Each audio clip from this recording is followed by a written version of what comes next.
All right, let's talk about a hot topic. Why lift a vehicle? Well, that's a good question, and you need to know your why, because it has a snowball effect if you don't know what you're doing. What do I mean by snowball effect? What I mean by that is if you do one thing, it causes several other things to have to be adjusted, tweaked, modified, and you just need to know what you're getting into. So here's the high-level concepts of why you would lift a vehicle. In general, you could drive around the world in a stock vehicle. Shocker, right? No, yeah, you could. You can take, say, a stock Toyota Tacoma, throw some stuff in the back, and drive around the world. A lot of us want to go and push the vehicle further, though. We want a different type of an experience that a stock vehicle can't give us. That usually happens off the trail. Or it needs more long range because of the environment that we're being in. Or we want a better living situation out of that vehicle as we travel. That being said, one of the first things most people do is lift a vehicle because they want to go off-road and have more off-road capability by having greater ground clearance and the ability to roll over obstacles with a bigger tire. You just need to know why you're doing it and the consequences of doing those things. The performance is worth it in many ways. Being able to roll down the trail, having what's called more sectional density with a taller tire, more squish in the tire as you go over those rough roads, better suspension that soaks up the bumps and that gives the lift of a bit taller stance on independent front suspension at least. That really does improve the experience off-road. The trade-off is a bigger tire adjusts the gearing ratio of the vehicle. It doesn't drive quite as well as it did before because now the transmission and the gears are having to turn a much bigger tire. They're probably heavier, so now the vehicle is having to move a lot more what's called rolling resistance from the weight of that tire. That decreases fuel economy, decreases a little perhaps driving performance on the road. Taller vehicle, now it's a little bit more top heavy. There's things that come along with the sacrifice to get a better trail performing vehicle.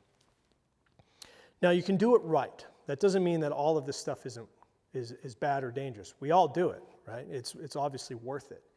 So I would say if you're new to overlanding or you're looking to build a vehicle that will go just about anywhere, your common lift and tire size is around a 33-inch tire. If we're talking SUVs and Tacomas and 4Runners, Land Cruisers, things like that, a 33-inch equivalent tire and a 2-inch suspension lift. Those two things, you can go many places around the world with ease and be able to have a very comfortable ride inside over the stock performance of the vehicle. So a lot of times people don't take the full consideration or the full consequences of what it means to lift a vehicle. That generally dives into geometries. How a vehicle was originally built to run, like CV axle angles, etc. And now that you've modified it with a bigger suspension lift, it has changed the angle of those lower control arms, causing new vibrations. It's now outside of the spec of the vehicle. So there's other things that we need to do to bring geometries back in line after we modify the vehicle. It's part of that snowballing effect. You just need to know what you're doing when you get into it. A lot of times people think that lifting with suspension is going to give you more ground clearance as well. That's not really the case. It is on the front as an independent front suspension where you push it down. The center diff will be raised because the wheels actually get pushed down with taller suspension. But the rear axle, which is typically a solid rear axle, is only lifted by a larger tire size in general. As we modify these vehicles with lifts, tire size, and suspension, keep in mind that you want to keep your geometries as close to stock as possible. If you lift it, look at doing a differential drop. Bring that differential back down, level out the CV axles to be more in line with the original equipment specifications. You'll see your components last a lot longer and your driving and handling be a lot better as well, even though you've lifted the vehicle. If you go with a bigger tire, you'll actually see the gear ratio increased on your vehicle.